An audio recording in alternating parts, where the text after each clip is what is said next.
Welcome to the Hollywood Outsider, an award-winning weekly entertainment podcast. On this very episode, what we are going to talk about is HBO's House of the Dragon Season 1.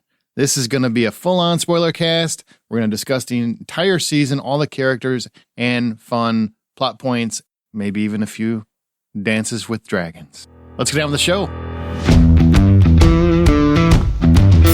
Amanda is going to lead this one, but before we get into House of the Dragon, I just want to mention that we already do have a Black Adam spoiler review out, as well as there's been some great topics in the past few weeks, so please go back in our back catalog and check that out, as well as episode 500 about a month ago, which is nothing but fun. So check those things out. You can always go to thehollywoodoutsiders.com.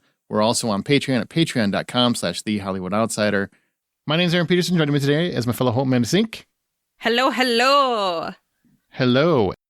So John Davenport and Troy Heinrichs won't be on for this episode because they have not completed House of the Dragon Season 1. If you haven't seen it, you're not going to want to listen past here. This is going to be House of the Dragon Season 1. And for this portion, I'm going to turn over to Amanda because she's going to lead this conversation and I get to just relax. Thank God. So House of the Dragon obviously is a spinoff from the Game of Thrones series. This is based on parts of the novel Fire and Blood. It is set 200 years before the events of Game of Thrones and 172 years before the birth of Daenerys Targaryen, and 100 years after the Seven Kingdoms is united by the Targaryen conquest. So it's portraying the beginning of the end of House Targaryen, the events leading up to and covering the Targaryen Civil War of Succession, known as the Dance of the Dragons. Aaron, What were your expectations coming into this series? And how did the first season live up to those? Because we're coming off of a Game of Thrones high for some, not so high for others. But what were your expectations? I love Game of Thrones. I don't have any issue. I have some concerns about the final two seasons. We've talked about it ad nauseum. We don't need to rehash that. But I was still psyched for a new Game of Thrones show. What I found interesting was I was also really stoked for the Lord of the Rings show. That didn't really impact me at all. I haven't even gone back to that one. But House of the Dragon caught me. And I think why it caught me so hard, even more than my expectations, is because it wasn't what I was expecting. I did expect a lot more of the Game of Thrones that I know, and instead it kind of reintroduces some of the backstory that I've heard of but didn't know the details of, while also kind of finding its own footing and becoming its own show, and did things completely different. I mean, for the first 5 episodes, you're bouncing around in time all over the place. And then you take a huge shift in time, and I think episode 6, right, where we switch Rhaenyra and Alicent to the older versions. Yep. And, that still works. I mean, those are jarring shifts, and I think it threw people off at first, and now we finally have arrived where people are going to stay the same age. And it still worked. I mean, it's Game of Thrones, but it's also its own version of it. It's a completely different show, while still being respectful of what came before it. And that was kind of surprising. I thought for sure it would just be the same Game of Thrones, and I feel like it's made its own stamp. What about you? Yeah, I think I kind of went into this with lower expectations just because Game of Thrones was such a turning point in success that I didn't think that a spinoff could live up to its name. Sure. And quite honestly, I still don't think it has the same magic as a lot of the latter seasons of Game of Thrones. I think once you get past like the first season, maybe even the second season, is where Game of Thrones really picks up its heat, and it kind of continues that momentum throughout the series. And I'm hoping we see a little bit more of that in this show, in House of the Dragon. In the beginning, I really loved it. It had a little bit of lackluster when it started to make the change of characters and cast. But then by the end, I'm fully invested again. And so it wasn't a perfect season of television for me, but it was a damn good season of television for me. And that's ultimately what matters.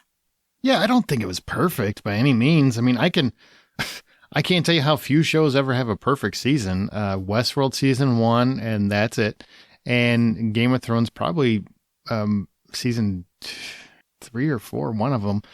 But there are very few that have a perfect season. I don't need perfect. I just want engaging and enthralling, and that's what I got from House of the Dragon. It ended up being more about the machinations of power and these real pivotal switches in politics that are so important. I think, of course, people love the dragons and whatnot, but the dragons were the least interesting part for me. I was fascinated by all the machinations, all of the moves that people were making ahead of time, and how how they were addressing certain changes, like, hey, the princess's kids don't look anything like her husband, things like that.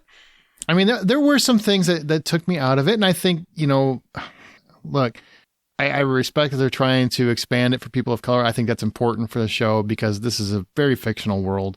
I don't think the wigs always work. That probably is the only thing that ever took me out of anything. And that goes on all characters, not just people of color. All characters. I don't think all these blonde wigs work great. That's the only thing that really took me out of the show. Everything else I thought worked very, very well. Great actors across the board. An interesting thing that I found out is that the intention of George R.R. Martin was not for them to be white. The Targaryen line, I guess, was supposed to be black. And I don't think that they had the white hair that they have in the show. They had the traditional Targaryen hair, where it was more that platinum blonde. So a lot of the changes that were made on screen from the books, of course, when you have it starting from Game of Thrones, you have to continue those into House of the Dragon. So the intention, I guess, was for them to look differently than they do and to have more prominent black casting into the writing. It was in there. So I don't know anything about that. So I'm just going by the TV show. I don't dabble too much into the books because obviously when a guy can't finish them, it's not fair. That's true. So you talked about liking this. What was the moment that sold you on it? Because for some people, there's like an obligation to watch House of the Dragon because of Game of Thrones. Some people were genuinely interested in where this was going. I'm sure others were just pressured because of spoilers online that they felt they had to watch it and couldn't wait. So what was the moment for you where you're like, hell yeah, I'm on board? I don't know. Probably, I don't know if I had really a moment where I was just completely... Daemon's character. I guess, I don't know if there's a specific moment, but really how he treated his brother in total disdain and lack of appreciation for his royalty. I love that in characters. I'm a big Rebel fan. I like Rebels.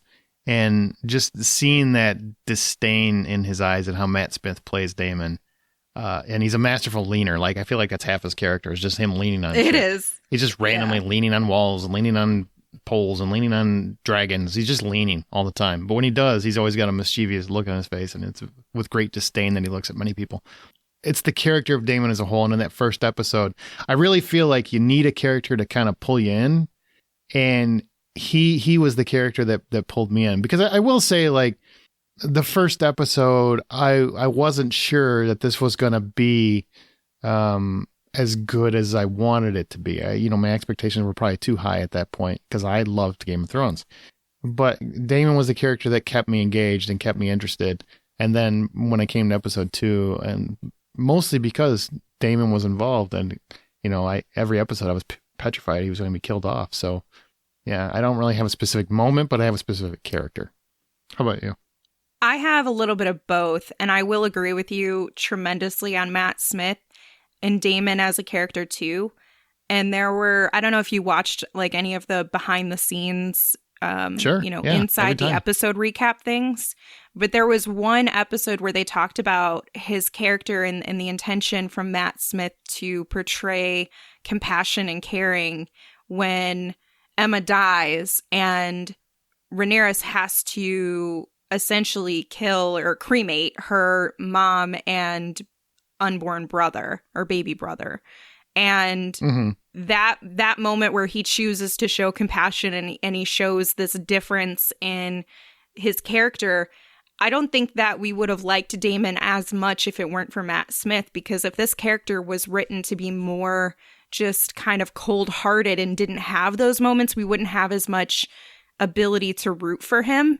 And I really do struggle, and we'll talk more about Damon, but I struggle to not cheer for him at times. And that is mostly an attribute to Matt Smith. Yeah, I know. I think it was Sarah Hess, who's an executive producer.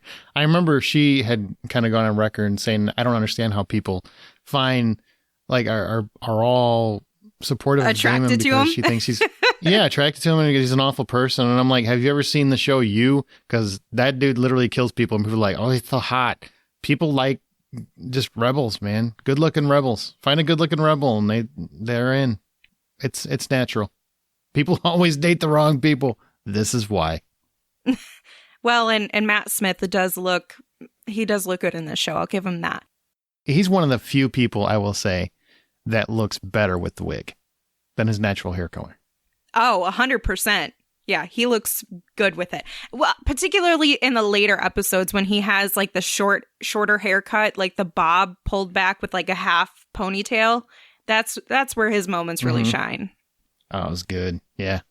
But the moment for me was pretty early on, and it's when Rhaenyra and Alicent are sitting underneath the tree, Kissing, and they're kind of having that like, oh, there's a little bit of romantic tension here. And for me, I was like, this is bold for them to put that pretty early. And I know Game of Thrones generally has a pretty bold demeanor to its series and to its episodes, but I didn't expect them to throw that so early on.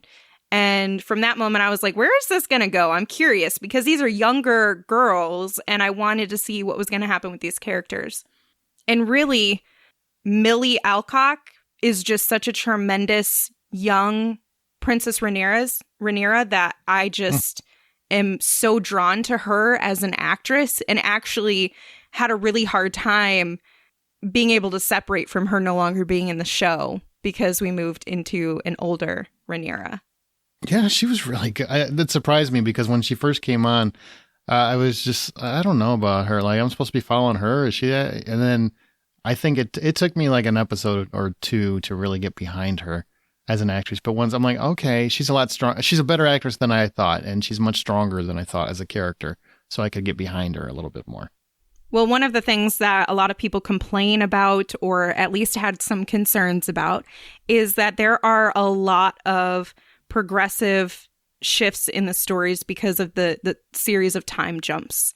I mean, there's about at least four significant time jumps. How did you feel about not only that having a shift in the story, but also recasting actors, some of them even multiple times?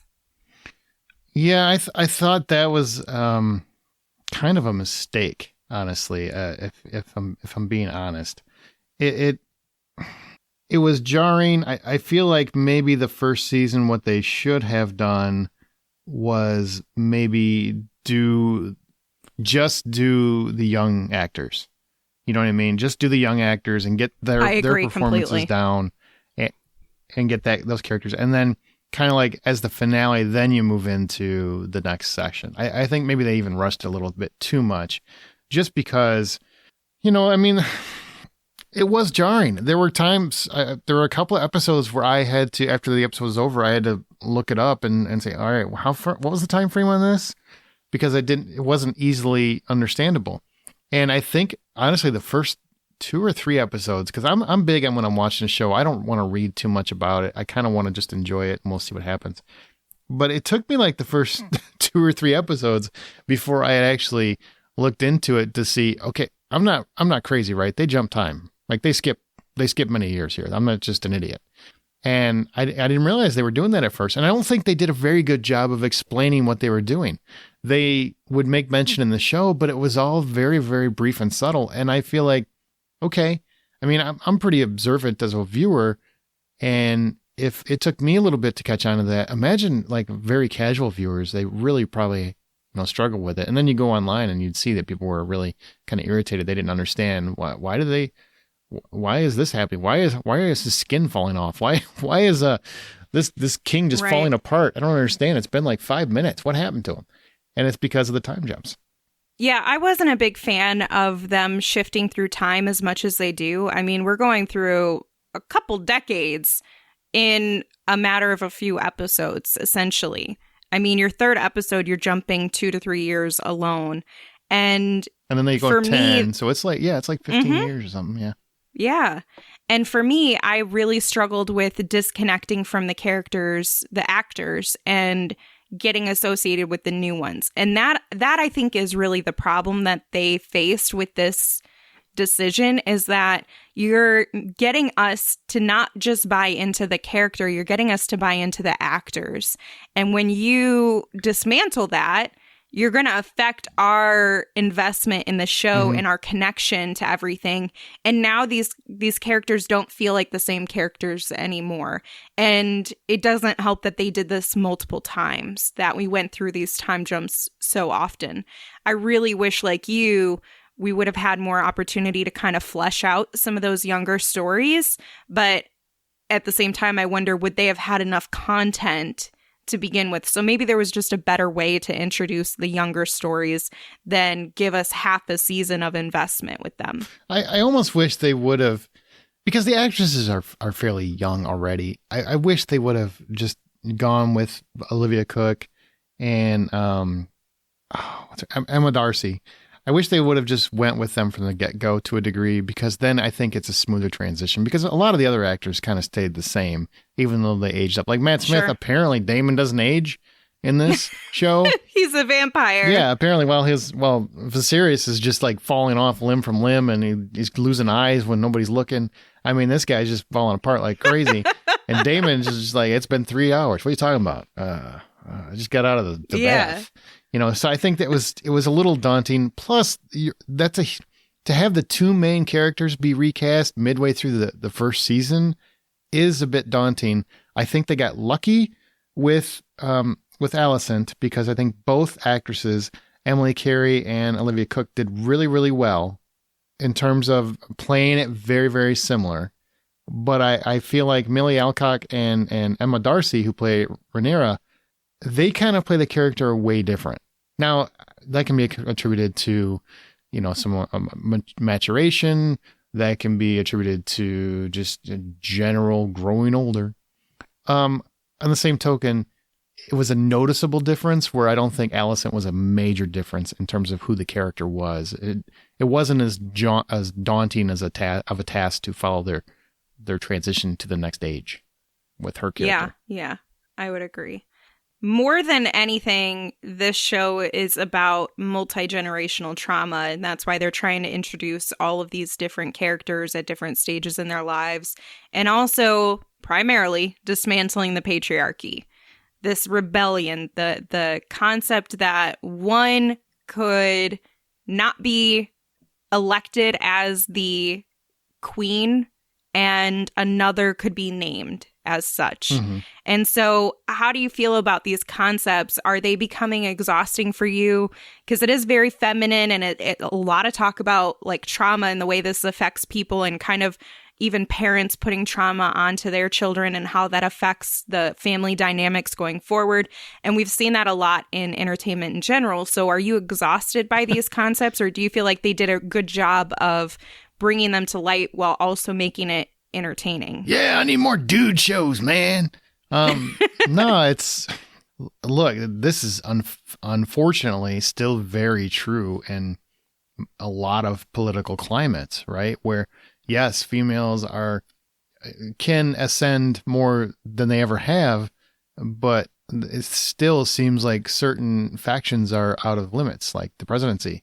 But on the same token, we had a queen in England for feels like my whole life. Well, it was my whole life. But those things still exist. And they definitely, in history, which Martin's works are very rooted in actual history, which is funny because it's about freaking dragons and stuff. It's very accurate. And I feel like this is exactly what would have happened in that time frame, because so many of the people don't want to bow to a woman. It also kind of shows progress, right? Because Cersei was queen and everybody was all good with it. That is true. I actually didn't even think about that. So there's a plus there. I'm sorry. I didn't mean to. I'm not trying to cut you off because you're a woman. I'm cutting you off because I wasn't done. This is my time now. I'm a woman. I demand my space. I think this is kind of an important conversation to have. And I don't think it's more than anything. I just think it's part of this natural. You could have had this same setup work with two guys, right? Because they want the other king, the other boy to be king or something like that, as opposed to the one that they were getting. Something along those lines. You could have worked it out there. I like this because, one, it shows a king who's a progressive thinker, and he's not going to back down from what he committed to. He made a pledge. I respect the honor in that, and we need people of honor and high court in Game of Thrones. Otherwise, it just becomes who's going to kill who next, and it really has no depth to it.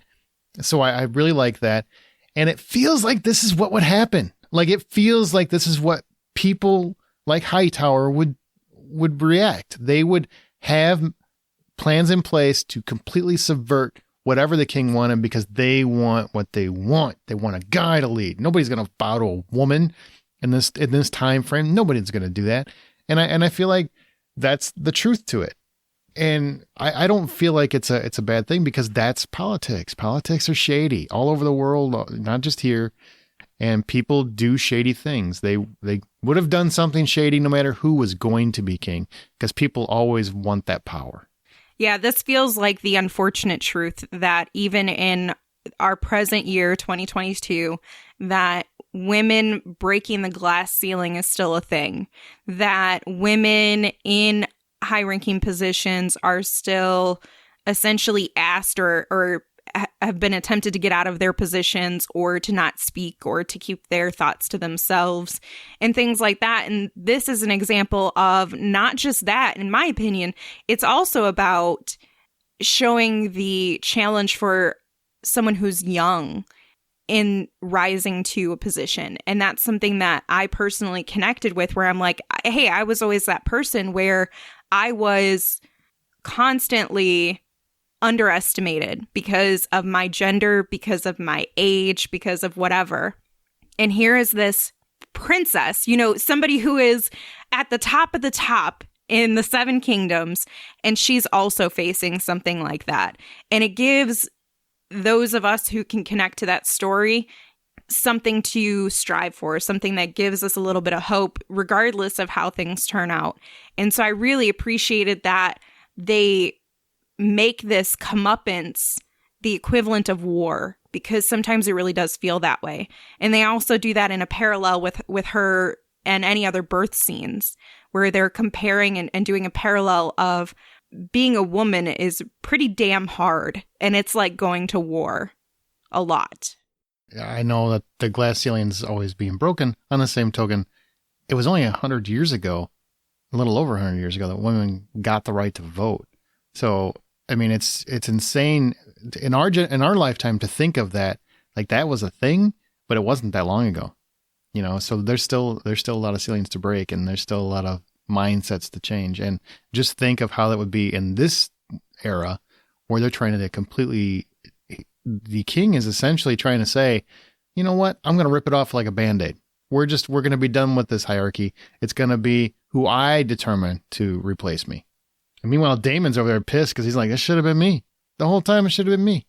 Yeah, that part sucks for him.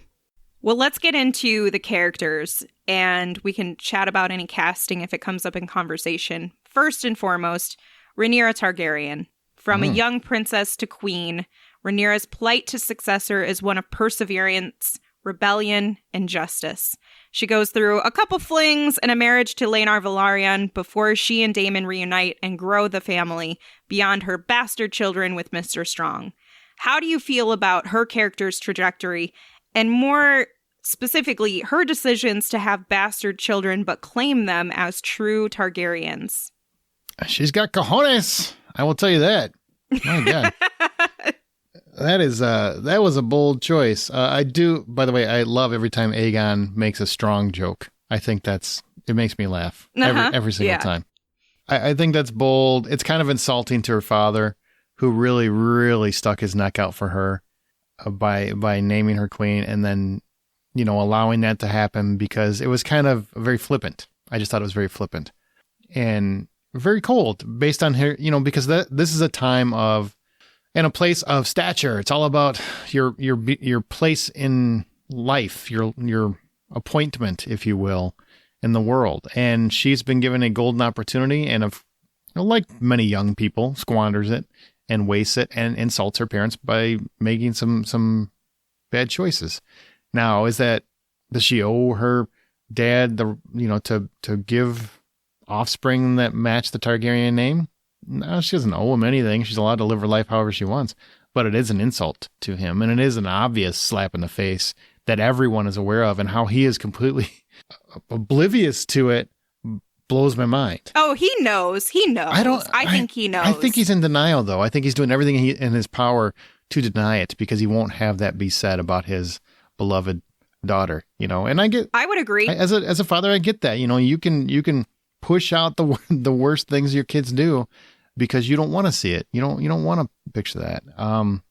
But in terms of her trajectory, I've really loved watching her character grow and show how smart she is, how patient she is trying to be, but also she's not a coward. She doesn't back down. She's not just, she could have at the end of the season just taken the offer and they're done. They don't have to worry about this anymore. Their kids can enjoy their lives. They still get to rule in, Driftmark or Driftwood or Driftmark, whatever it is. Driftmark. Thank you. They get to rule there and, they would still have quite the life. But instead, she chooses to enforce what her father wanted. And that's her right. And she's completely in the right to want that. And she's not going to be pushed down because of some sons of bitches that decide that it should be a man up there. And also, she did that right after she lost her baby. This is a tough ass woman right here. I'd be scared if I lived in King's Landing because I've seen what happens when women get mad there. When Targaryen women in particular get mad there. Targaryen women that happens to own a dragon, very bad things happen.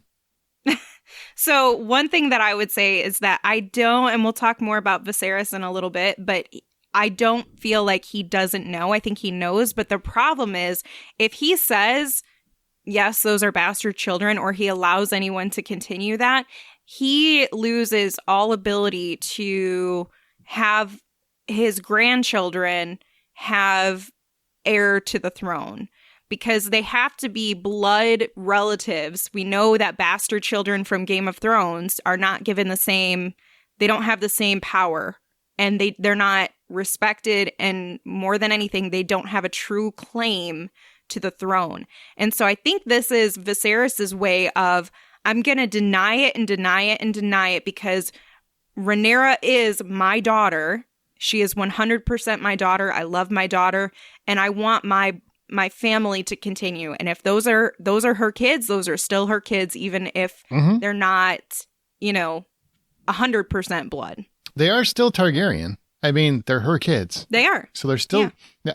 That is one thing that kind of boggled my mind. I'm like, okay, you can make the case that they also have some strong blood. They have strong blood.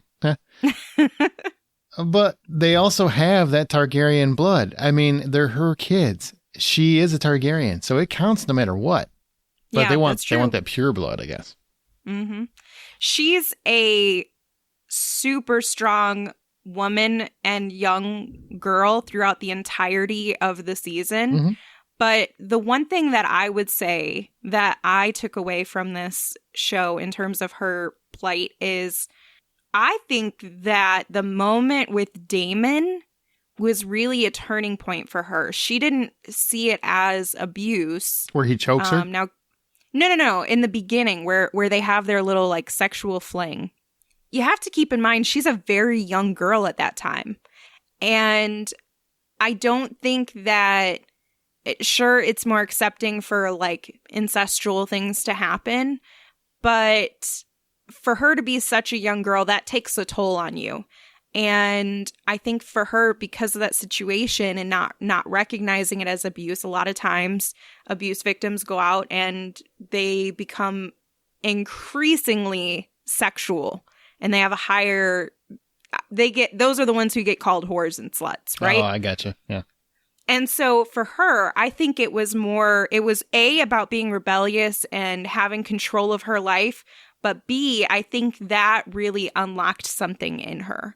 And obviously it slows down later on in life because she's able to kind of have a turning point over who she is. And it's not the same as when she's younger, but those decisions are already made at that point. You know, there's nothing more that she can do to reverse the course of those decisions. But she is so smart and intentional, but she has a lot of compassion because she did not have to, her and Daemon both did not have to give Laenor the opportunity to run away with his mister. Mm-hmm. I love that, by the way. That was a really cool twist.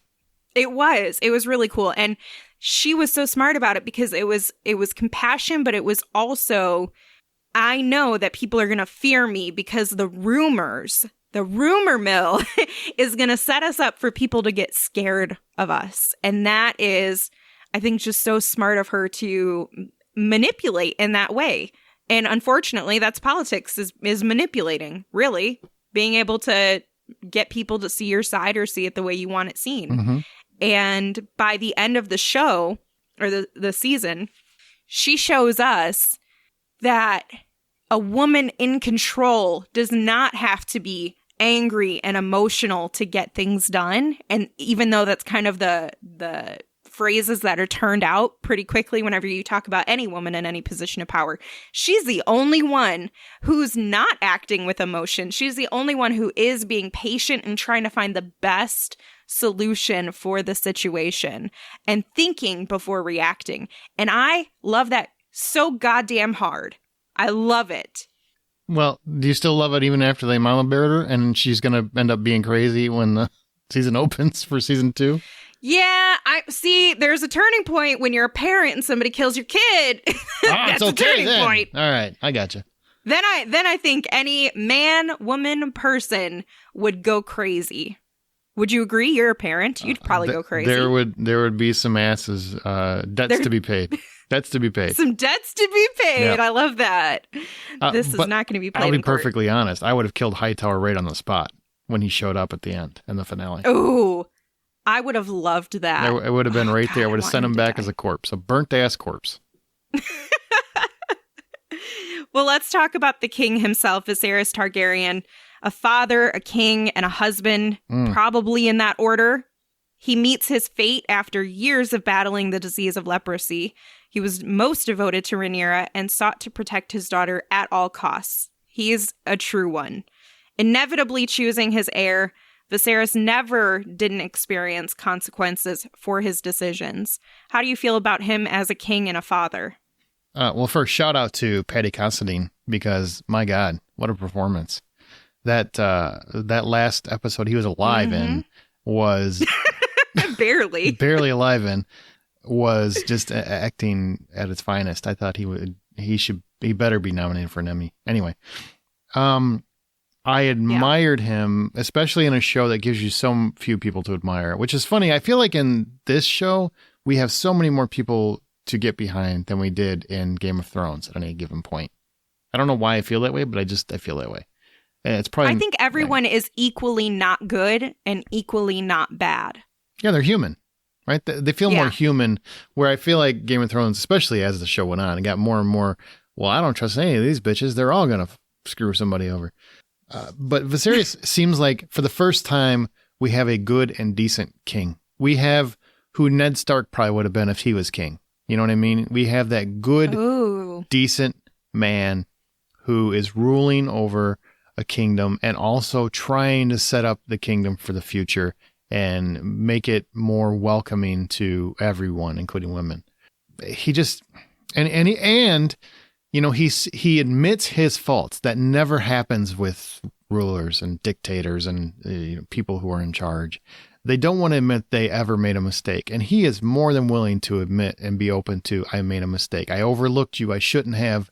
I really misjudged you and was short-sighted. I'm going to give you the keys to the castle. And I trust you so much. Here's this secret of the Song of Ice and Fire. Something I didn't even tell Daemon, who was the supposedly the next successor. I love that you mentioned that. Oh my God. Ooh, with his face when he heard that. Yeah, that's why he grabs her by the throat. It isn't. I think people think it's just he's mad that she's being cross. I think he's angry and he's reacting because he's never heard this before, which meant his brother never trusted him with it. And we as the audience know that moment to be so significant because when Viserys tells Rhaenyra about it, he says, "This is passed from king to heir." Mm-hmm. It is always the secret shared between these two.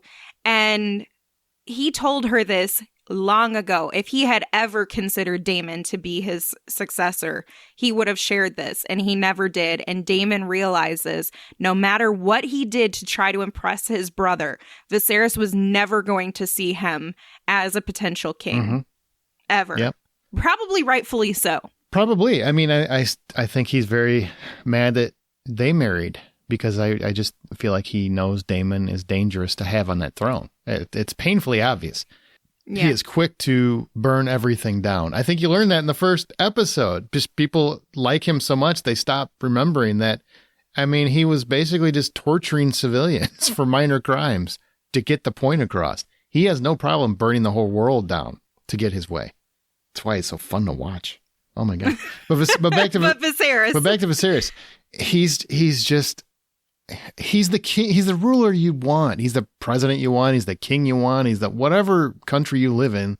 He's the person in charge you want. You want that kind of heart, a compassionate, empathetic, reasonable, and with the ability to change their mind, to learn from their own flaws, to evolve, to actually grieve those that have been lost and care about those that will be lost.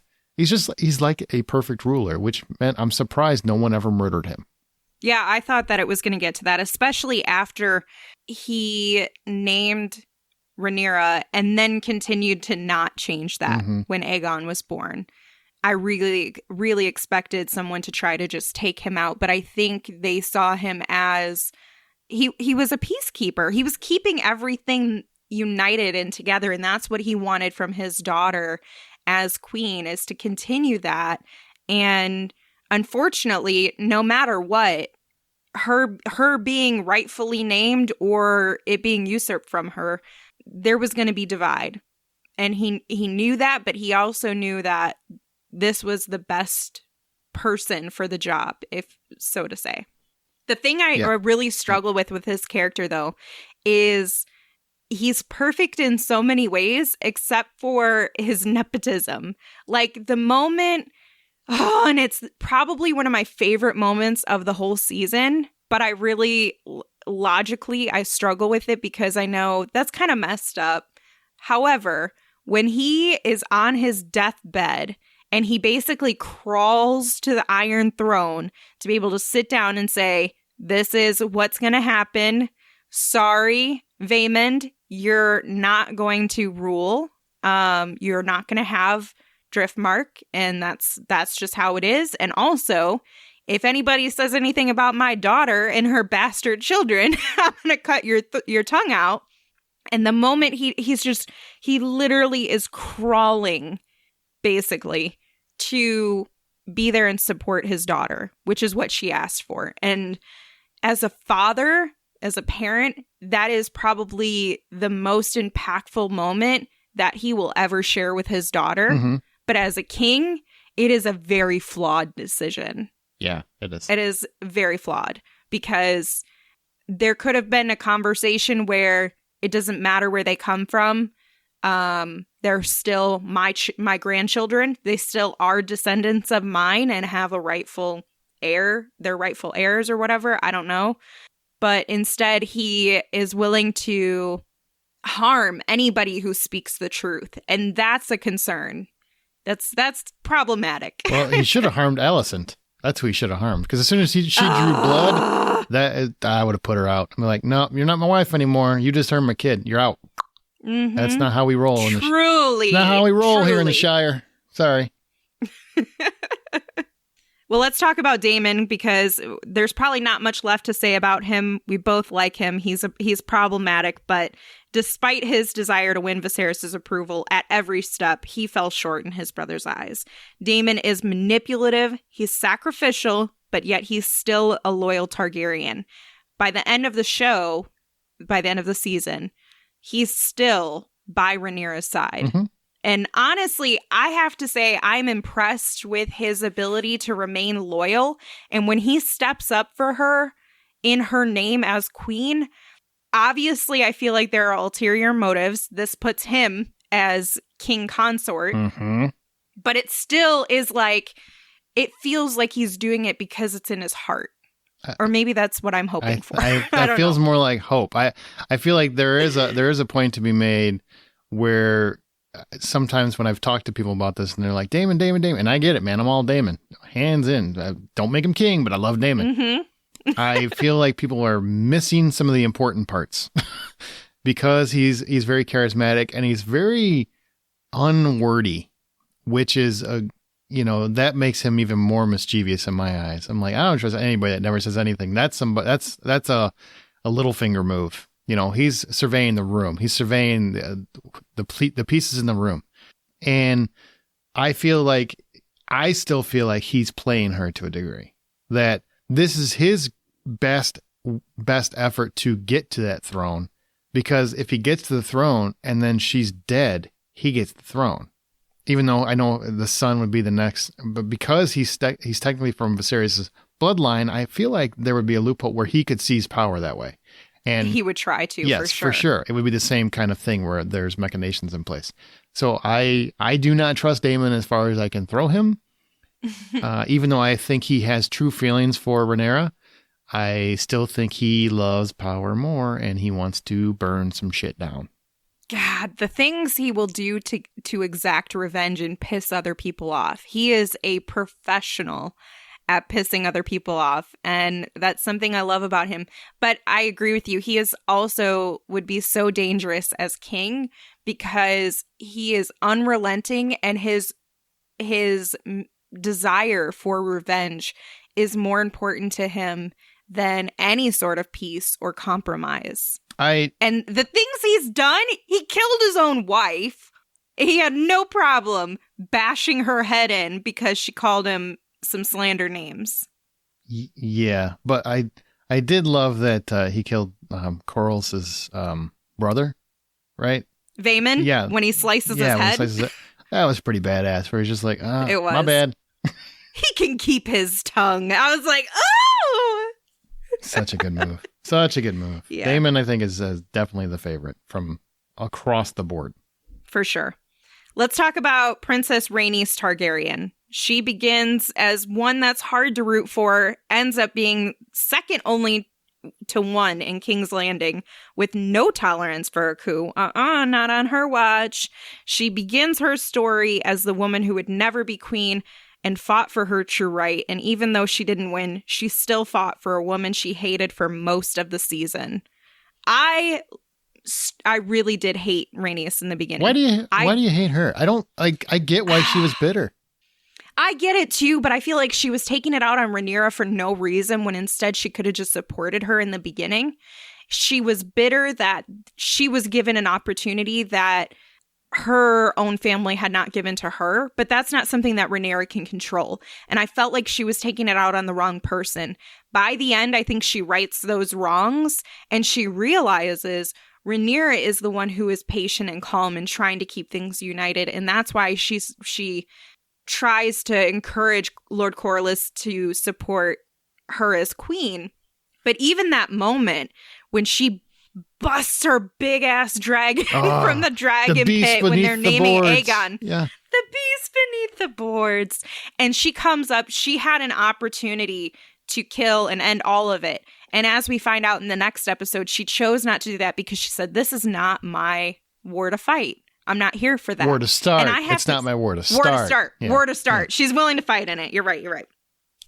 And the thing I love about that is, she is a fighter. She's willing to stand up for what's right and what's wrong. And she has her moral compass. But she also took her emotions out of it. She could have continued to be a bitter Betty. Betty, that's the one I was thinking of.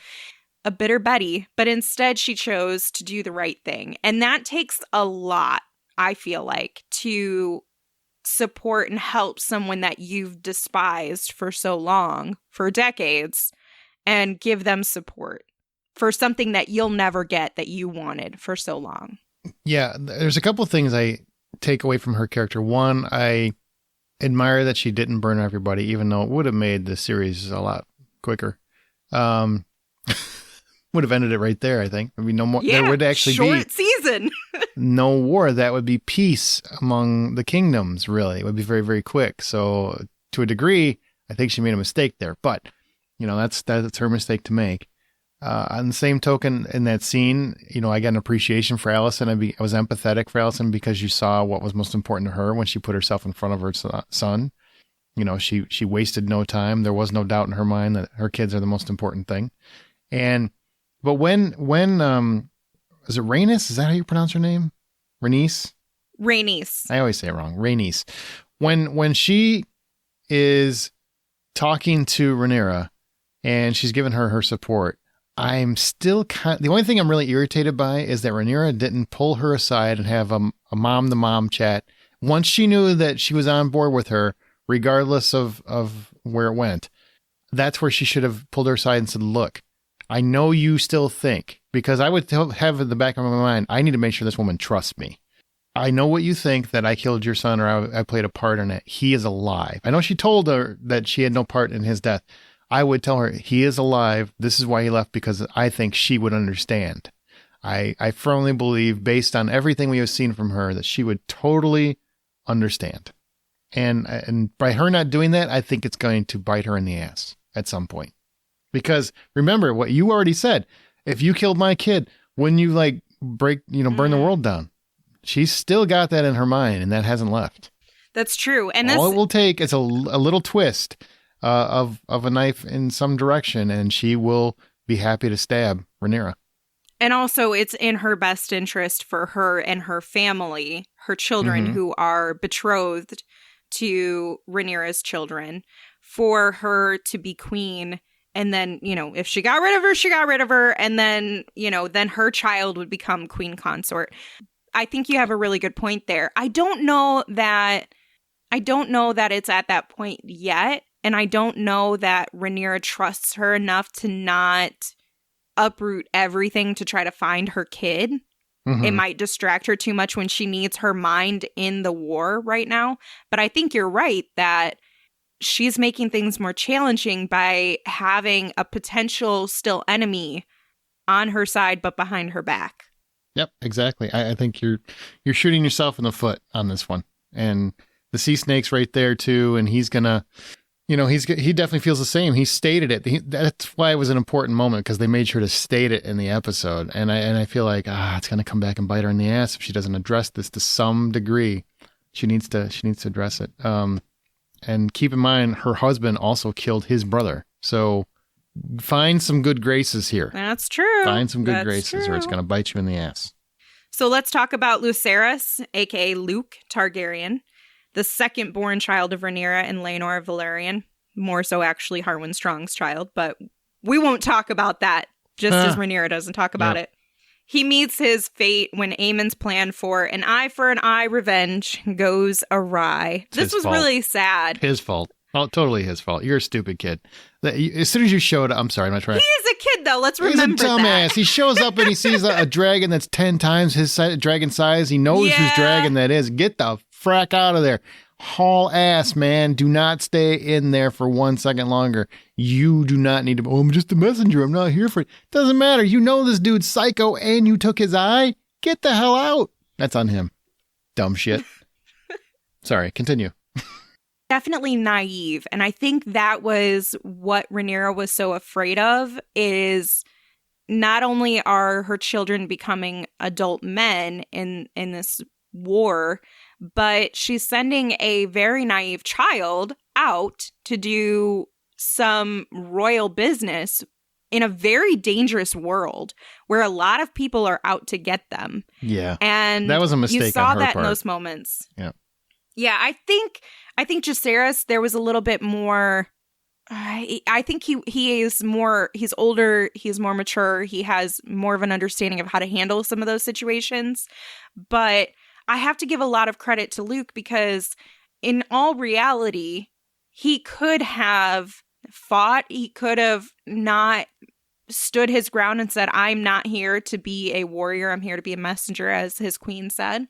But the naivety is shown and foreshadowed when he's talking with his mother, and he calls her mother rather than queen because he's not in this world yet. And so I think we all knew that his fate was sealed when he rode off on his dragon. And it's just really sad.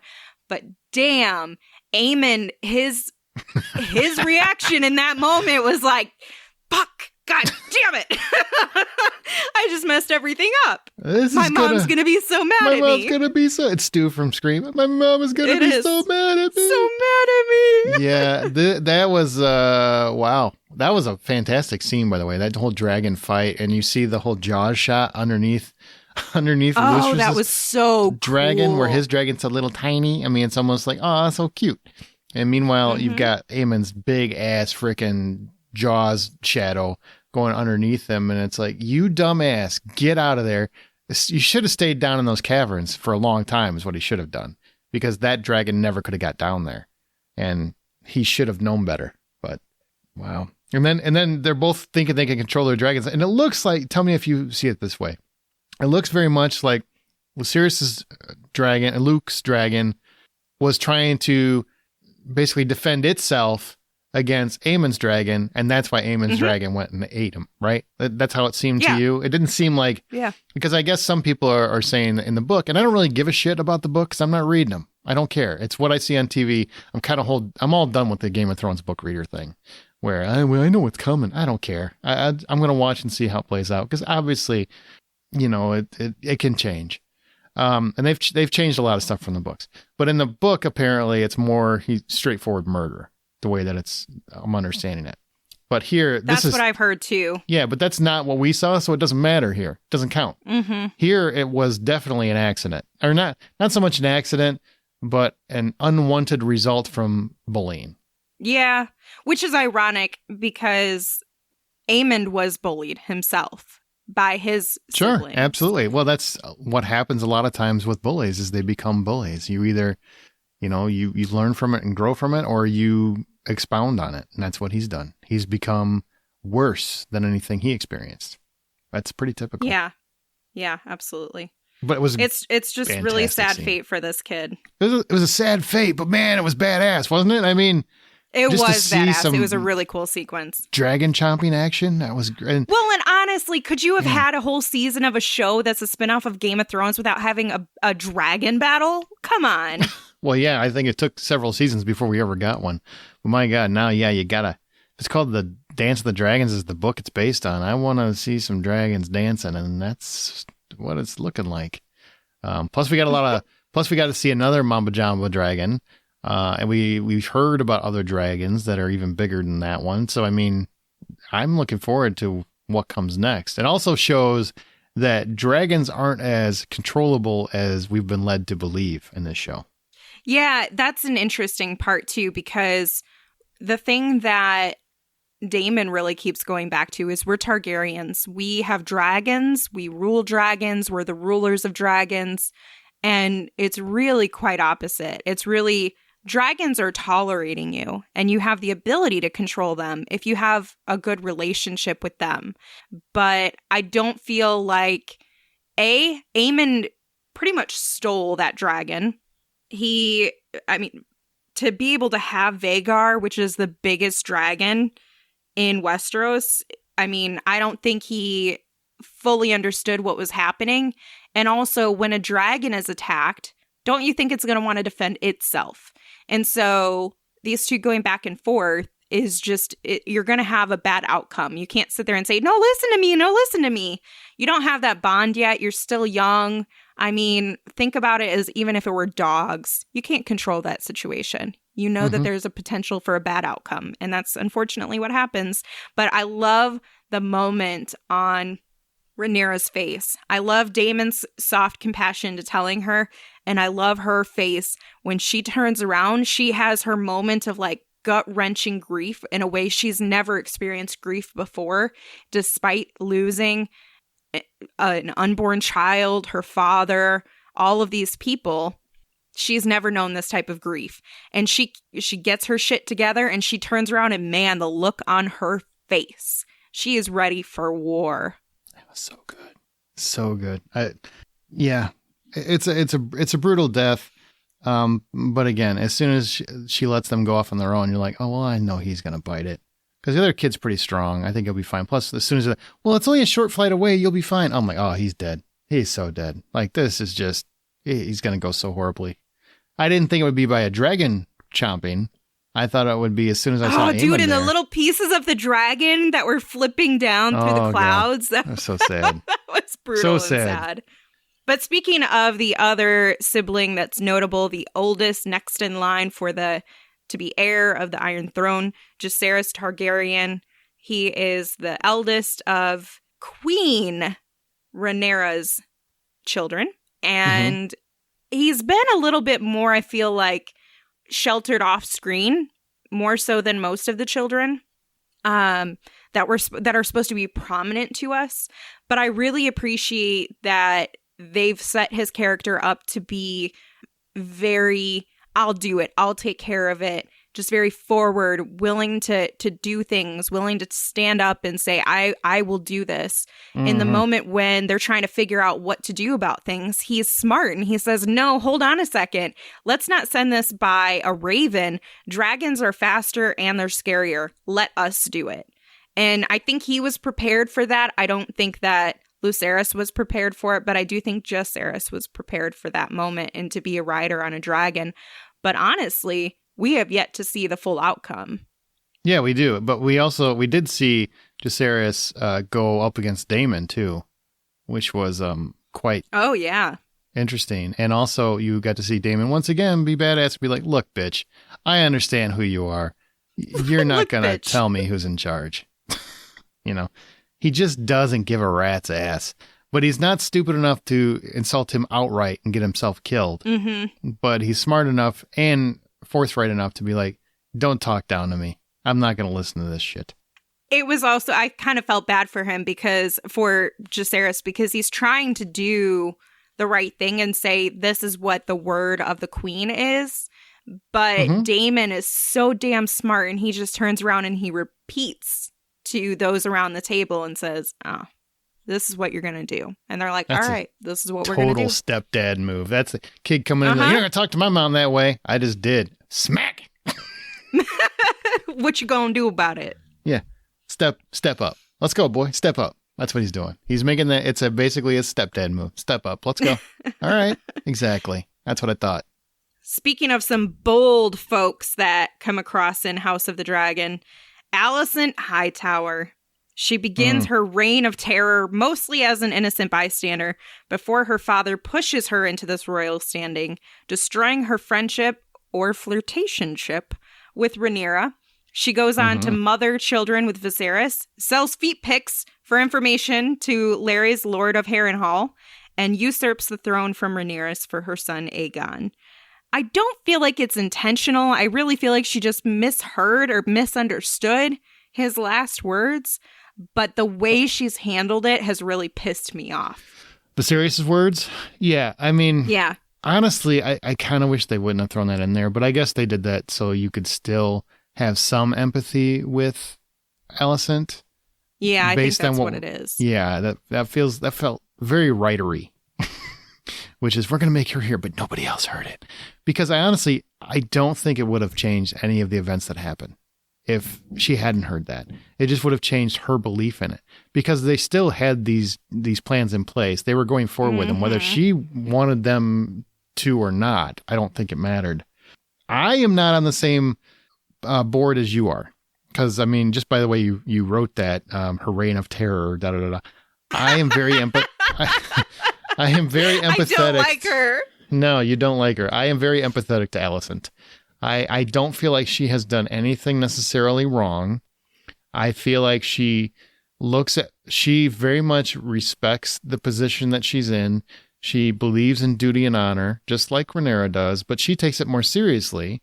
I mean, she basically hooked up with the king because her daddy wanted her to. She's become the queen, and she's bore the children like she was expected to. She took care of him till his dying day. She took care of Viserys till his dying day. I give her a lot of credit for Doesn't being sound like a it. good... Reign of Terror. I'm just going to go back to that. Reign of Terror. She has intentionally gone behind his back, though, and like conspired with Otto, even without fully realizing it. But even with Larys, like, she knows what she's doing. And I understand that she's trying to secure her place, but making her son she wanted to do that the whole time. She did not want Rhaenyra to have it after Rhaenyra pissed her off. And honestly, because she lied to her. And I feel like it's all a revenge plot. Like, screw this mean person who hurt my feelings and who did wrongdoing and got my dad sent out of here, even though he was doing conspiring against the king and being a shitty hand. She feels entitled to all of this, and that's what bothers me about her. I don't know if I agree with that she feels entitled. I feel like she firmly believes this is what's right for the throne. I think she believes that. In fact, I have little doubt that she believes that. I really truly believe that's what she thinks. But even after finding out information that Aegon is not all that he's cracked up to be, she made this girl who was raped just take birth control and was like, "Oh, hush, hush now. Call it a day." That's a queen. That's a mother protecting her son move. That's a mother fucked up move. I didn't say it was good. I'm just saying. You said she didn't do anything wrong. This is a wrong move. This was really messed up of her. Well, but on the same token, Rhaenyra's made some bad moves too. I mean, she had kids out of wedlock, knowing it's going to completely insult her entire family name. That it's going to cause bad blood for her family. She did it anyway. That didn't. Look, they already have enough bad blood to their name because he was naming a woman, and she had no problem going against what some people in the realm felt was appropriate or not. And I'm not excusing her having a little bit extramarital affairs, but she had an open relationship agreement. It's not like she was cheating on her husband. He agreed to it. They got an upside down pineapple outside the door. That's their business. I don't care about that. But I am just saying, Alicent, if you can defend a lot of Rhaenyra's actions, I think you should be able to defend Alicent, or at least empathize to some degree that she's not Cersei. I don't believe that at all. She's not Cersei. I don't feel like she's Cersei either. I agree with you. But I do not. I have some empathy for her because she was put into a position that she did not want. She did not want to marry this old dude. She didn't want the Strongs to get killed. With him. She didn't want the Strongs to get killed. She didn't want those things to happen. You're right. But I also feel like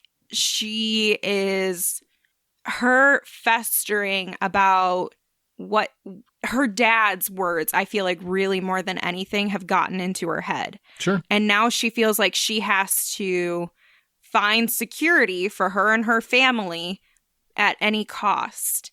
And even if that means doing things that are very opposite of truth and justice and morality and all of the things that she's so gung-ho about being and having a claim to, she is doing the opposite of. She is no longer that innocent woman who does everything according to the laws and the rules.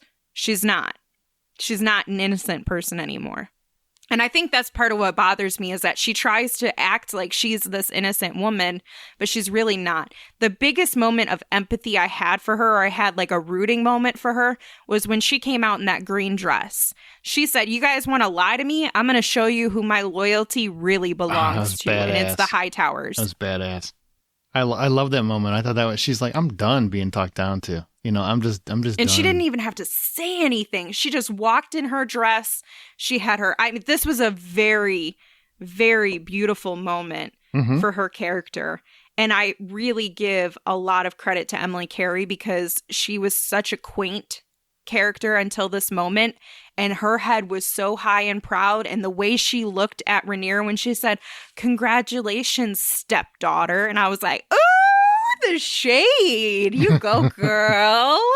Like, she's telling you, I know what's going on behind my back, and you and your dad can do whatever you want, but I know the truth. And if you're gonna do this, then I'm gonna stand with my family. Screw your family. Yeah, I'm okay with that. I get it. It was I have become somewhat empathetic. I think she's made some questionable choices. She's working those feet for information. That's kind of interesting. I mean, she knows the guy's like touching himself over there, right? That was just a weird. Okay, choice. I believe that she knew because she knew. She took off her. Okay, yes, there 100%. are some people who don't think that she knew. Those that people are not paying attention to this show at all because it's painfully obvious she's well aware of what she's doing. He'll give the information and he'll do what she wants as long as you take some stockings off. This dude is basically like Quentin Tarantino if he was in the medieval times. Literally 100%.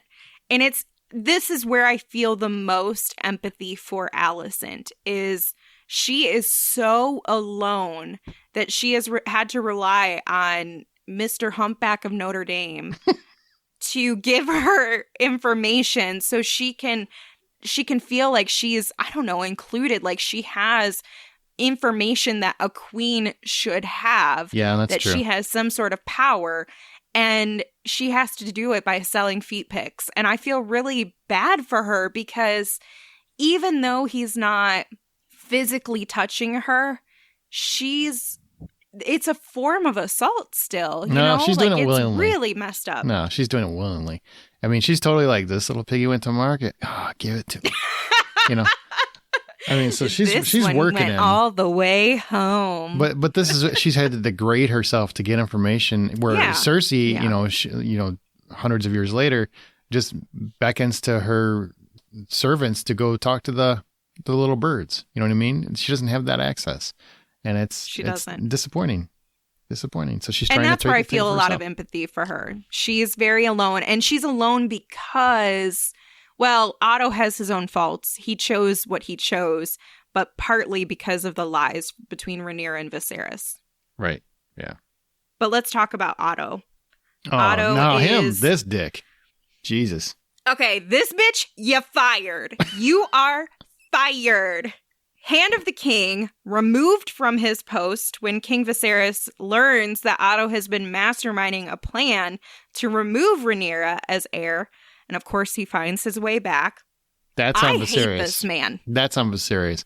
That's the worst move he made in the entire series. Removing? You're talking about removing him? No, bringing him back.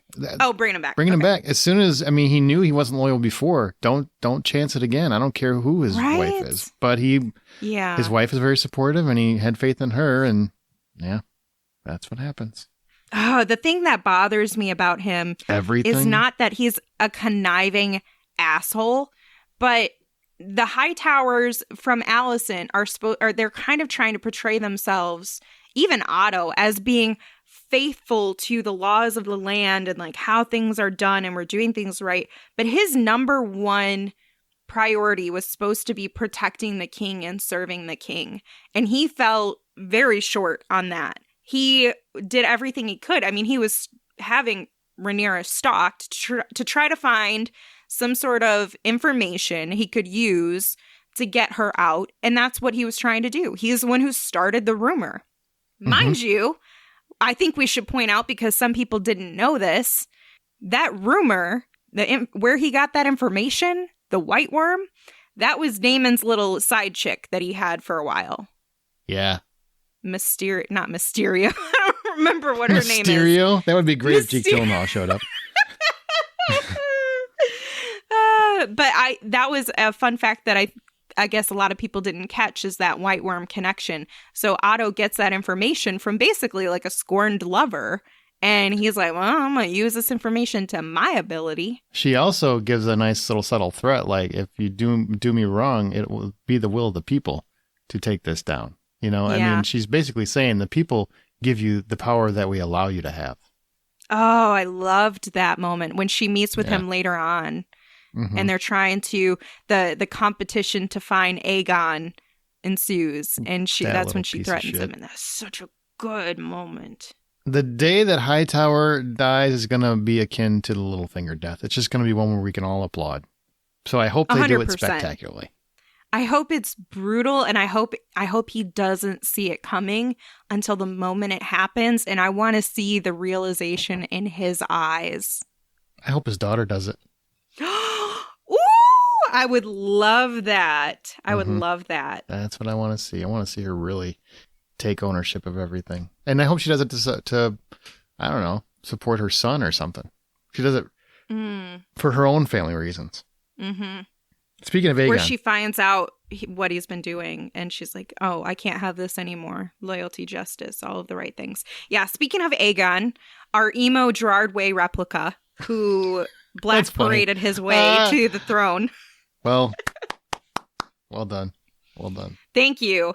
Yeah. I feel really bad for this kid in a lot of ways because he felt so unloved and unwanted by his father. Hold on, let me finish. We can't give Alicent a second of, oh, poor Alicent, but this kid, we're like, oh. Seconds.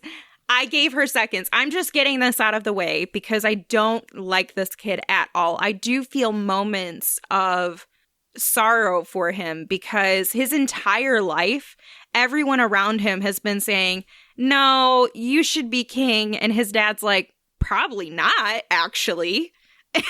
And so he feels this disdain almost from his dad. And if it's like that problematic situation when you choose one kid over another. And honestly, he chooses Rhaenyra at every step. That's his number one above everything else. That is true. There are definitely moments where I'm like, he knows he has other children, right? Like, nobody's kept this from him. Yeah, it's like he forgets. It's like he's so old he forgets he has other kids. He's got leprosy, but does that mean his brain fell out? Does he forget shit? I mean... Did it just fall out? Oh, the poor guy. But anyway, Aegon is falsely named king at the end of the season. He is a terrible person. He has children fighting each other for fun, like in pits.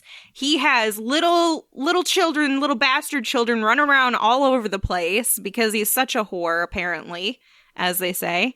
And he's just genuinely not a nice kid. Like, he just doesn't care about any of this. He doesn't want any of this until the moment his ego is stroked and that sword goes up in the air and he's like, oh, they're going to cheer for me. The people want me. Then I want this. And it's all about ego. And that's the part that's freaking scary. It is scary. And also led to one of the best moments in the whole season where that dragon comes up from the boards and like basically is like, you aren't that impressive. And then he's like, oh shit, this king thing is not nearly as cool as I thought. I do not even have a dragon. This sucks. Pretty much. Yeah. I feel like we didn't get enough screen time with his character either. I don't know if you had that same feeling where... No, he does have a dragon. They all have dragons, right? Don't they all have dragons? The only one who didn't have a dragon was Aemon, but he ended up getting a dragon. Down. That's right. So the joke only works if it makes sense, and it did make sense. So just completely ignore what I said. Yeah, that's funny. But the thing I really wish we would have got more seeing him be not great. Because we get this moment of exposition where they tell us about how he's been a really not great person, but we don't really get to see that throughout this season. And I think it would have helped make the case even more for us to kind of like unify against him and be like, nah, screw this kid. If we would have seen more of that. And he was really in the shadows for a lot of it. For Aemond? For Aegon. Oh, for Aegon. Okay. Yeah, I get what you're saying. But for Aemon, our one-eyed, blue steel, Lord of the Rings looking adventurer. Frickin' love this dude. I love this dude. Love him. I do love him also. When he claims a dragon, his entire world changes. And he goes from being the bullied to being the bully. He makes a fateful decision, killing another child, one of his... What is it, his cousin or his nephew? It's his nephew. Yeah. He actually kills his nephew. And we're kind of left, where is his character going to go from here? But up to this point, you felt sympathy for him in the beginning, and then he turns out to be kind of a real asshole, but a fun one. I mean, it just proves once again that this is what happens when you bully people. It's bad. Don't do it. This dude is like Biff Tannen if he looked like Snake Plissken, and I freaking love him. I mean, when the kid first tamed the dragon, that's a really cool scene, by the way, where he tames the dragon and he faces his fears, and it's really kind of badass. So it made me respect the character of Aemond. Mm-hmm. But then the next episode, because he ages up 10 years, but it looks like he's 45 years old for some reason. Whatever. He somehow looks older than Aegon, his older brother. He really does. Yeah. I guess that's what happens when you're, in My Chemical Romance all the time, just doing concerts. You get to stay young. This poor guy's just suffering riding around dragons, and that ages you. But he looks fantastic. I don't know what it is. It's just the way that this actor carries himself.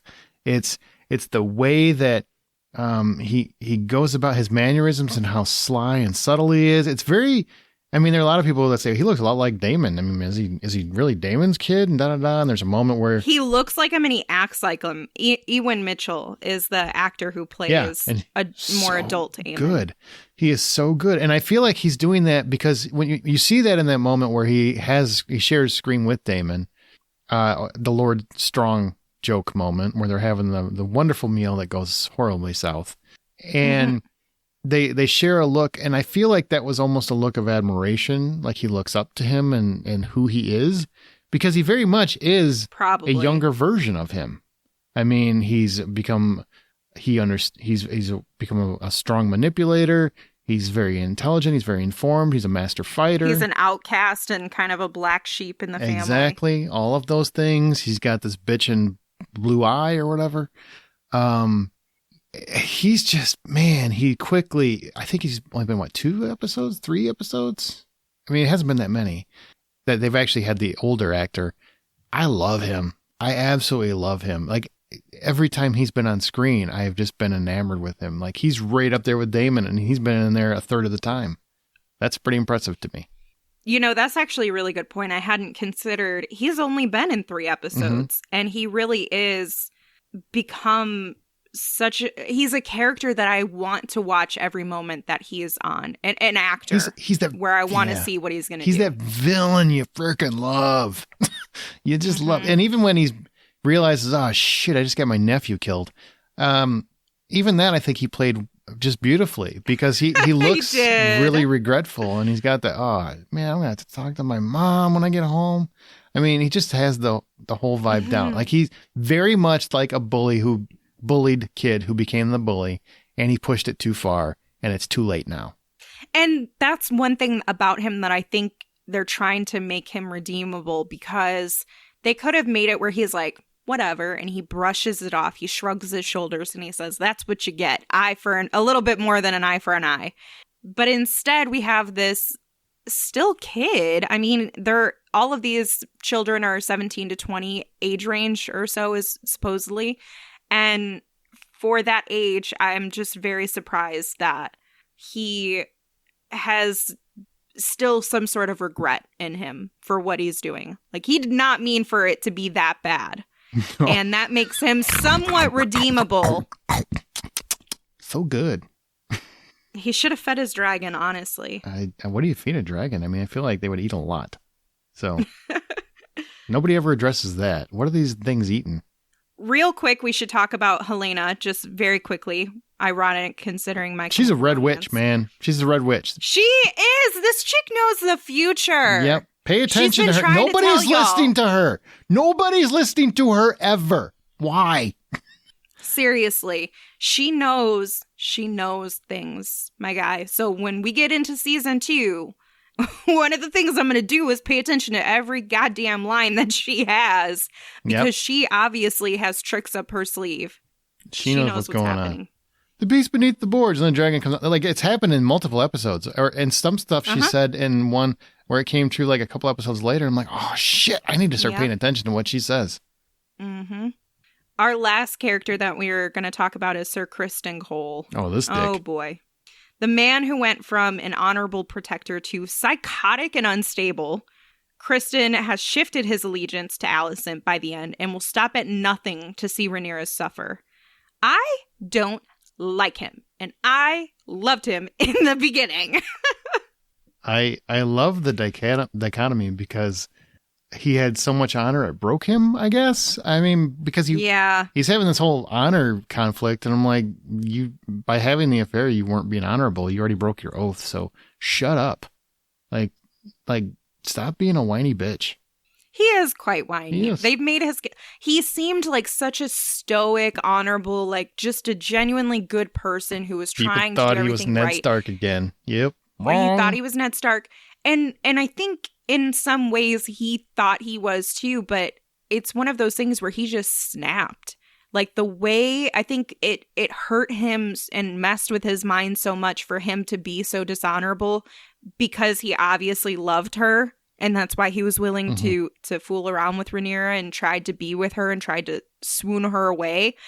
And when he was met with that constant rejection while also kind of being used and played along the way, eventually he's at his lowest. He's about to get murdered, and Alicent, or he thinks he's about to get murdered, and Alicent gives him kind of that moment of opportunity to be better, a redemption for himself. And he sees this, unfortunately, not as just an opportunity to redeem himself, but to get revenge at the person who broke his heart. And it's just so pitiful and childish that it makes me want to punch him in the throat.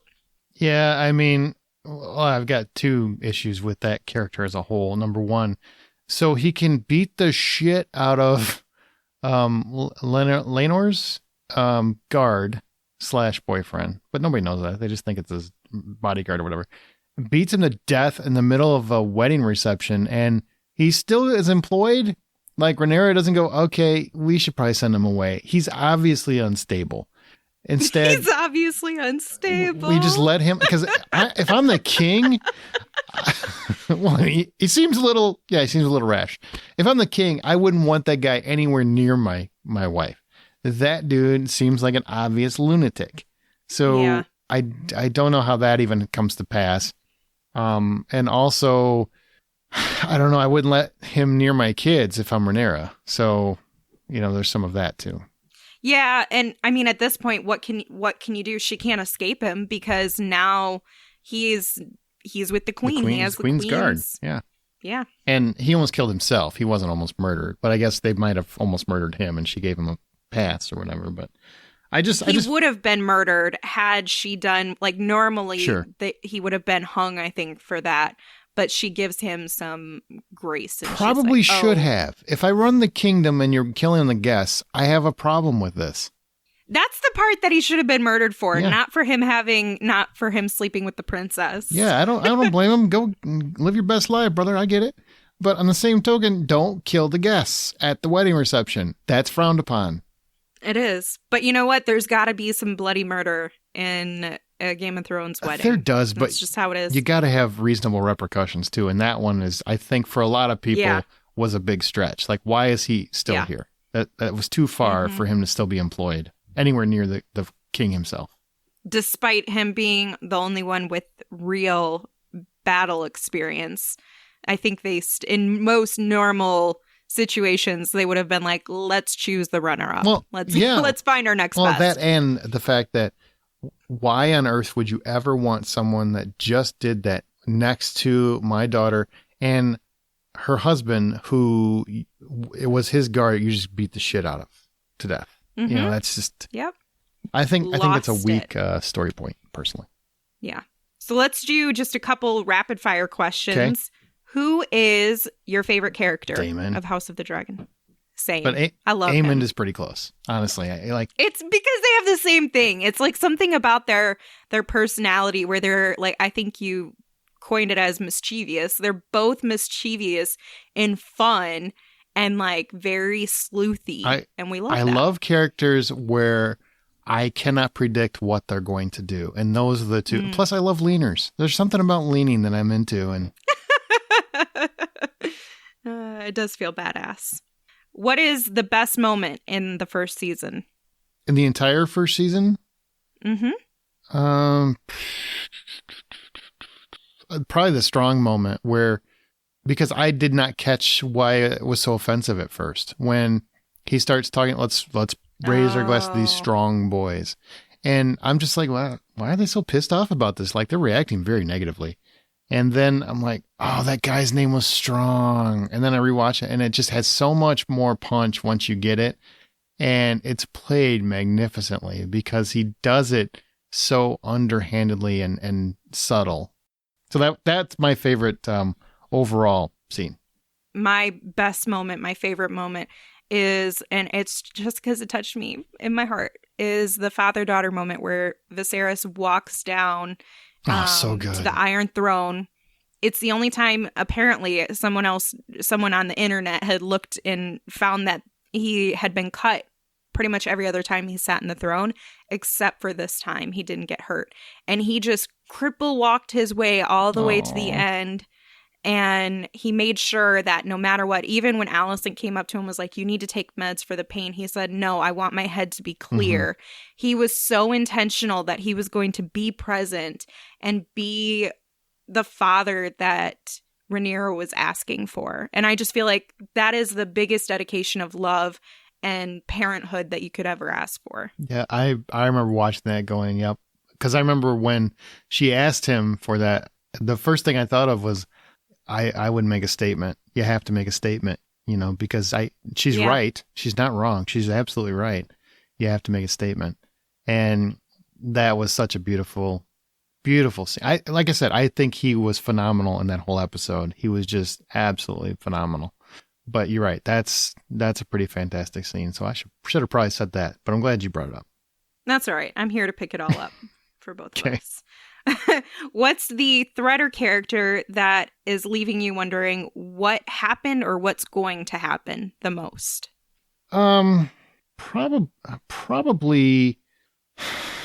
Oh God, what is Feet Guy's name? I always call him Tarantino. Laris? I always call him Tarantino because Tarantino.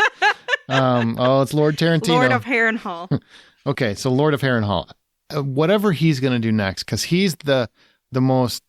I don't know devious. What his goal is. Character. He literally murdered his family in a fire so he could be the Lord. Right. And used Alicent, the queen, as a scapegoat for it. But and was like, I did it for you. But bitch, you did it so you could be Lord. Right, but what are you talking he's still about? very much working for something. I know he could never be king, so I don't know what he's working for, but it's fascinating to me. Fascinating. Maybe he wants to marry her. I don't know. He is obsessed with her. I mean, she's very attractive. I get it. Mm-hmm. Can I mention I was very surprised that they put Olivia Cook in it, like a notable actress. Yeah, I mean, usually it's people you don't know, right? Well, they had Sean Bean, and he was pretty freaking known.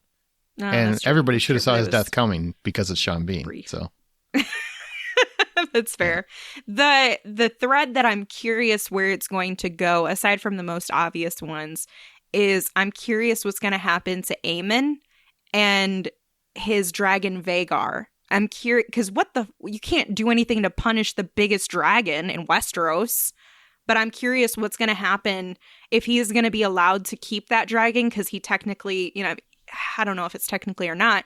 He acquired that dragon from someone else and claimed it as his own. And so will he be able to keep it, or what is Alicent going to do? I'm curious. Aemon's dragon?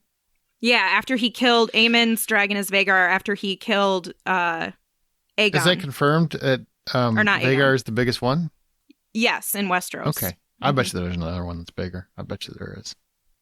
I think there might be one that's bigger, but I don't know that it's in the show right now. Oh, well, I don't want to know then. Don't tell me. But I feel like there's going to be, because that one that Daemon was sitting, pretty with at the end, that he's awakening and trying to snap into submission, that one looked bigger. I could be wrong. Biggest one died. So Vhagar is the biggest. It's the largest dragon that's alive. One more reason why Luke was stupid. Vhagar is 181 years old and still fucking people up. Good for him. Yeah, attaboy. All right, so let's talk about what your favorite fight or battle sequence is. And we're a little bit lackluster in this season, but what's your favorite? So easy. The crab feeder scene is definitely the best. I think that's a no-brainer, honestly.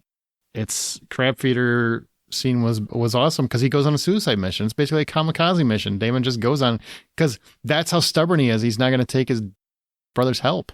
Nah, bitch, I'll do this myself. Even if it kills me, I am done. And he ends up winning, and it's a total fluke, but he wins. And even he can't believe it. He's like, holy shit, I just won. Here you go, brother, bitch. And then he even bows to him because he knows he's trying to get back in his good graces, and then blows it right after that. I mean, he's so Daemon. So Daemon. So Daemon. I did love that sequence. That's also my favorite, I think, because it shows you how dangerous he can be to himself. To your point, he 100% would not have survived that if there weren't others who came in to his aid. Mm-hmm. He would have been dead for sure. And he knew that. He knew going into it that I'm going to die doing this, but he wanted to go out with a bang, and he would have, but he still won that like a real badass. The other honorable mention fight scene that I really loved, in its more mild probably in comparison to that, but the scene where Princess Rhaenyra slaughters the boar, because it was just so badass, and she has blood all over. She lets loose all of her aggression on that thing, and then she brings it back for them to eat dinner. I freaking loved it. Yeah, that was cool. Mm-hmm. That was a cool scene. And important for her character, too, to show she's not somebody to be trifled with. Mm-hmm. Yeah, absolutely. So let's talk about, now that we're at the end, going forward, since neither of us have read the books that this comes from, who do you think will end up on the throne? What do you think is going to happen? I don't think Alicent will. I don't think Aegon will. I don't think Rhaenyra will. Rhaenyra, sorry. These names. Can't it just be Bob and Alice? Honestly, I don't know. I don't really have an impression. I know we could just look at the book, but I don't read the book. You don't read the book, like you said. So I don't want to know. No, I don't want to know. I like the surprise of it. I want to be like, holy shit, that happened? I feel like it's going to be something that's going to piss us off, like an Aemond. That's an interesting It's not going to be a happy ending. It's just not. Well, it can't be Rhaenyra, and it can't be Alicent, and I think by that account, it also can't be Aegon. So I doubt it would ever be Daemon, because nobody in the realm is going to allow Daemon. It's not even just that Viserys wasn't going to allow it. Nobody's going to allow it because he's so unpredictable and just catastrophic. He'd rule like Joffrey, too, in a way. He would. I wonder if any of the Valyrian family will be on the Iron Throne by the end. I think it's going to have to be a Targaryen because of the Mad King was a Targaryen. So I think it stays in the Targaryen bloodline. It's just... It could still be a Valyrian Targaryen child. It could be one of the daughters. Rhaena. I don't know if that checks, but maybe. I don't know either. Who do you think survives the war? Nobody except whoever ends up on that throne. That's what I think. I think everybody's fair game at this point. I am not going to put bets on who's going to make it. If I had to, jeez. No, I think everybody but whoever ends up on the throne is probably going to die. That's probably right. Who is going to be your saddest death, do you think? Or actually, you know what? I think Alicent might live. I think she might live and regret the choices that she has made. Like that'll be our penance is, oh my God, I caused all this. I think that would be a great ending to that character. Especially when she realizes that that's not what his words meant on the deathbed. Yep. Who would be the saddest death? Is that what you said? Yeah, for you. Who would make you the saddest to see killed? Well, as of right now, Daemon, just because he's the most engaging character, but I'm still going to go with Daemon. Yeah, I love an unpredictable character, and there's two of them on this show, and they look the exact same. So either one of those doppelgangers. Father and son just going for a stroll. Yeah, I think I would probably be saddest by Daemon passing away, just being murdered. I think it'll probably be on his own accord. He's going to go out on his own terms the way he wants. but I don't see him surviving. I don't. I think it's Game of Thrones. I totally think they'll flip that on its script. I think that's what everyone in the world's going to expect. And it's going to be, he's going to die in the most bitch way possible. It's going to be like Tywin Lannister when he died in the toilet. You know, it's just like, what? That's how you kill this guy? Embarrassing. Just embarrassing. Yep. That's what it's going to be. Well, that's it for our House of the Dragon spoiler reaction cast. Thanks for listening. We have 2 years. Yeah, at least a year, probably 2. They are filming pretty quick. They've been doing pre-production, so season 2 shouldn't be too far off. Well, we are going to close this up and leave King's Landing. Thank you so much to everyone for listening. I hope that everyone enjoyed House of the Dragon, regardless of where you sit on Allison Hightower, and you may be wrong. But remember, you can find us at thehollywoodoutsiders.com. Wherever you do your podcasting, you can find us on that app. Remember to rate, review, and subscribe. We appreciate you. More than anybody, we appreciate patreon.com subscribers. We love you guys. You're the best, and that's where you get special exclusive content and bonus episodes and behind-the-scenes looks at some of the stuff that we podcasters do for the Hollywood Outsider. So make sure that you share the show with a friend, tell people you love it, and let us know your thoughts on House of the Dragon. And remember, the next time you go to the theater or sit comfortably on your couch, on your ass, watching House of the Dragon, buy popcorn.